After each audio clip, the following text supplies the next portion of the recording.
আমতলীতে বিয়ের দাবিতে ৩ সন্তানের জননীর অনশন, শিকলে বেঁধে নির্যাতন। বরগুনার আমতলীতে বিয়ের দাবিতে প্রেমিক আবুল কালাম মীরের বাড়িতে অনশনে বসেন ৩ সন্তানের জননী প্রেমিকা নাজমা বেগম। এ সময় কালাম মীরের ছোট ভাই, স্ত্রী ও মা তাকে লোহার শিকল দিয়ে গাছের সঙ্গে বেঁধে অমানসিক নির্যাতন করার অভিযোগ উঠেছে।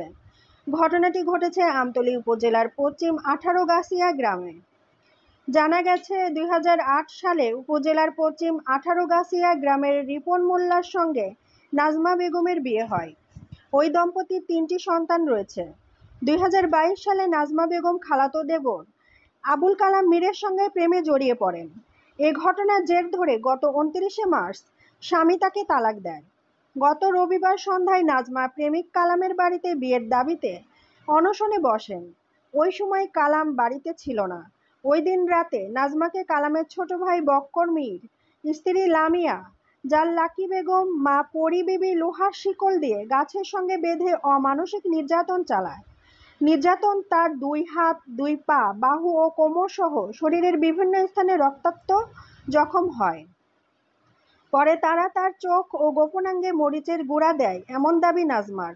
খবর পেয়ে ইউপি সদস্য সালাম শিকদার ও নারী ইউপি সদস্য হাসনা হেনা বেগম তাকে উদ্ধার করে আমতলী উপজেলা স্বাস্থ্য কমপ্লেক্সে ভর্তি করেন।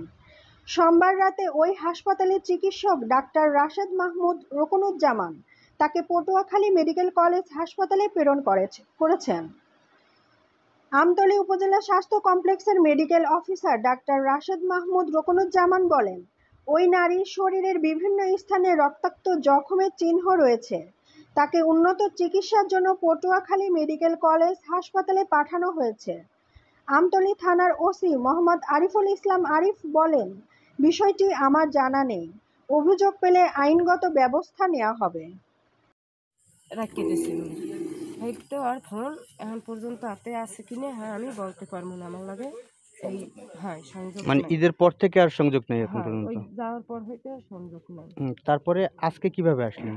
আজকে আসছি, তারপর আমি চেয়ারম্যান করে মামলা করছি। আমি বিষ মানে খাওয়ার পর কোন চেয়ারম্যান করে মামলা করছিলেন? রিপন চেয়ারম্যান করে আমি বিষ খাওয়ার পর আমার বাসুর, খালাতো বাসুর আর নুর ইসলাম গাজী, আমি বিষ খাওয়ার পর ডাক্তার দেখাইছি। দেখাইয়ে হ্যার ঘরে আমারে 1 সপ্তাহ রাখছি। রাখার পর কার ঘরে রাখছে? নুর ইসলাম গাজীর ঘরে। নুর ইসলাম গাজী কি হয় আপনার? আমার বাসুর।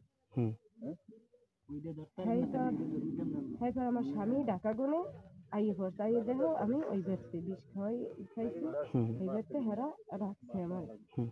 আমি চেয়ারম্যান করে মামলা দিচ্ছি। মামলা দেওয়ার পর ওরা মনে করেন ঘুরেতে আসবো 1.5 মাস হয়ে গেছে এই আনছে। আজকেও আমি চেয়ারম্যান করে গেছি, ওরা টাকা জমা দিয়েছে 30,000 টাকা জমা দেওয়া। মানে কারা দিছে টাকা জমা? আবু কালামের বড় ভাই। মানে কি জন্য দিছে টাকাটা জমা? দেশে আমারে ওইটা দেবে, মানে টাকা দিয়ে আপনারে আমারে বিদায় দেবে। হাতে যত টাকা লাগুক। আপনার সাথে তো বিয়ে হয় না, তাই বিদায় দেবে কিভাবে? এরপর আমি চেয়ারম্যান করে আজকে আমারে বলাইতে পর আমি গেছি। প্রথম গেছি মামলা বলাইছি, এরপর কইছে যে এই ছেলেটার নামে যে অভিযোগ দিয়েছে এই ছেলেটার হাজির করবা সামনের মঙ্গলবার। কইছে আচ্ছা আমরা হাজির করবো। এরপর হাজির করার পর খালি আর একটা সই রাখছে, আমার একটা সই রাখছে। রাখার পর কোনো বিচার আমি পাইনি। না পাওয়া আবার 1 সপ্তাহ ডেট দিয়েছে, যেন সামনের সপ্তাহে তোমাকে সালিশি হইবে। আমি আবার গেছি সালিশিতে। যাওয়ার পর বাড়িতে অফিস সোনাখালী যাবার পর হেরা ছেলে নিয়ে টাকা জমার কথা ছিল, টাকা জমা দেয় নাই। না দেওয়া নেই আবার আমি এই করছি। আমার পর আবার 1 সপ্তাহ ডেট হেলাইছে যে ছেলে হাজির করবা। হেরা ছেলে নিয়ে আর হাজির করে নাই, আমি উপস্থিত হয়েছি। না করে না এই করছি ফিরবে শোনো যে চেয়ারম্যানের দ্বারা হেরা 50,000 টাকা দিয়েছে। 30,000 টাকা প্রথম দেওয়ার কথা, আরও 20,000 বাড়াই দিয়েছে। ওইটা দিয়ে চেয়ারম্যানে আমার সই রাখিয়ে এবার চেয়ারম্যানে ওইটা আমার টাকাটা দিয়ে দেবে, কোনো সালিশ ব্যবস্থা কোনো হইবে না। না অনে হেরপর আমি ওই জায়গায় কোনো আই করছি। হেরপর চেয়ারম্যানে মাঝে একটু চেয়ারম্যানে আবারও তারিখ খেলাইছে শুক্রবার আমরা 3টে বাজে কারালতলা বোম হেরা যায়নি। এবার আমি আই করছি এই জায়গায় এই লাস্টে এই আজকে যাইয়ে আজকে সালিসির তারিখ ছিল? ছিল না। আচ্ছা আজকে আমারে ডাকছে যে এই রুমে মানে ডাকছিল কে, চেয়ারম্যান? হ্যাঁ 50,000 টাকা জমা দিয়েছে। এরপর বাতের মেম্বার আমার কইছে হেরা তো 50,000 টাকা জমা দিয়েছে, তুমি এই দিয়া সই দিয়ে এবার তুমি টাকাটা লই যাও, তোমার তো গার্ডিয়ান লাগবে। আমি কইছি আমি সই দিয়ে এই টাকা নিব না, আমার টাকায় কি হইবে, আমার সংসার গেছে, মাইয়ে ফোলা গেছে, আমার স্বামী আমি হারাই হেলাইছি শুধু আবু কালামের জন্য, আমি এ টাকা আমি নিব না। তারপর আমি ওই জায়গায় দায়িত্বে আমার একটু সন্দেহ গেছে, আইয়া আমি ঘরে উঠছি। ঘরে ওটা মানে কোন ঘরে? হয় আবু কালামের ঘরে ঘটনা হয়েছে ও বলে নাকি হেইবার তাই উঠছে এই আবু কালাম ভগবান আবু কালামের বাড়তে উঠছে। আবু কালাম তো বাড়ি নেই, ওর মায় আর ভাইয়ের বউ আর ওর স্ত্রী আবু কালামের এরা ধরে অনেক মারছে।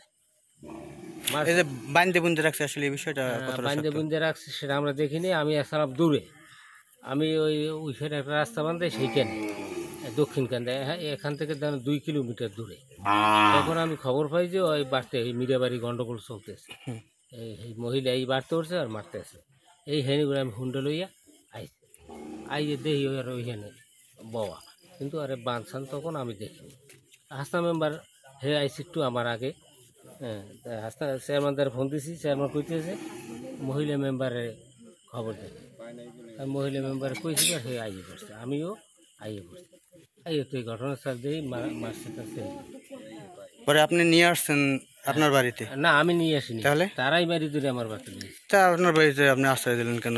আমি তো বাড়ি না, আমি তো বাড়ি না, আমি তো স্পটে নাই।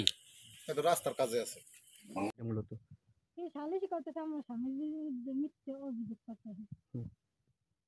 এটা আসলে মিথ্যা। এই যে টাকা পয়সা জমা দিছে নাকি, প্রথম দেশে 30,000, পরে দেশে 20,000, 50,000 টাকা আসলে চেয়ারম্যান অফিসে যে মেয়ের দেওয়ার জন্য, আসলে এই বিষয়টা কতটা সত্য?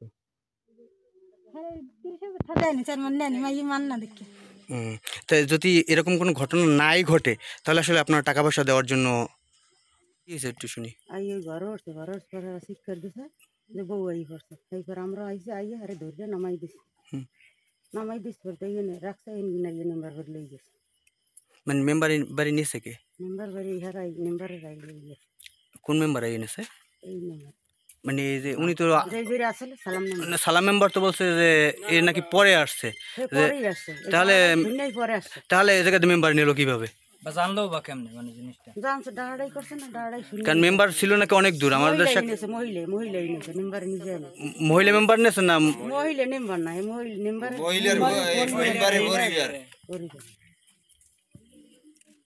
যৌতুক মামলা, যৌতুকের লেগে স্বামী নামে মামলা করছিল। কি করছে? যৌতুক এনার কাছে, আমার ভাবির কাছে, নাজমার কাছে যৌতুক চাইছিল।